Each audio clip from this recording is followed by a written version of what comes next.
Мажот што јадел од зелникот со прас е во стабилна состојба, а бабата која ја спремала смртоносната пита се уште е во кома во тешка состојба и е сместена на Карил. Како што вчера објави Алфа, семејниот ручек стана кобен за 47-годишната жена, која вчера почина на болница поради труење со метомил пестицид. Од токсикологија ги потврди ја овие информации и вела дека овој отров бил премногу јак и во прашање се доведува животот на луѓето. Засега е непознато како отровот завршил во јадењето.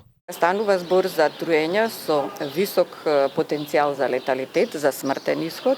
Станува збор за многу тешки труења кои што примарно го напаѓаат нервниот систем на човекот и како резултат на исклучување на правилната функција на нервниот систем страдаат сите органи во организмот на човекот.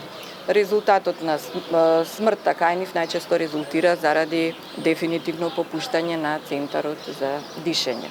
Денеска се врши и обдукција на телото на 47-годишната скопјанка. Од обвинителството и од МВР вела дека се подигнати доказни материјали за вештачење и дека се работело на расчистување на случајот. Лекарите велат дека овој отров е строго забранет во земјите од Европската Унија, но истиот е забранет и во Македонија. Како и од каде се продавал кај нас, треба да кажат други институции, вела докторите.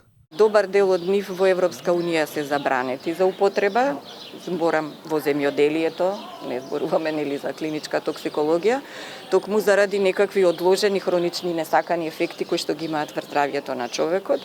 За жал во нашата земја се уште циркулираат поделни пестициди кои што и нашата земја ги забранува за употреба, но тоа е веќе прашање за друга емисија и друга тема. Според неофицијални информации до кои дојде Алфа, жената заедно со својот сопруг и свекрва кои живееле во иста куќа во општина Киселавода, јаделе домашна пита во дворот, пошто комшијата ги видел како лежат на земја и притрчал да им помогне. Неофицијално станува збор за ненамерна грешка на бабата која ја месела питата во летната кујна во дворот. Таа неверојатно наместо брашно ставила од отровот кој го чувале во тегла за заштита од глувци. Веднаш после јадењето сите се затрули и почнале да се гушат и доживеале срцев удар, кој за жал не го издржа 47-годишната жена.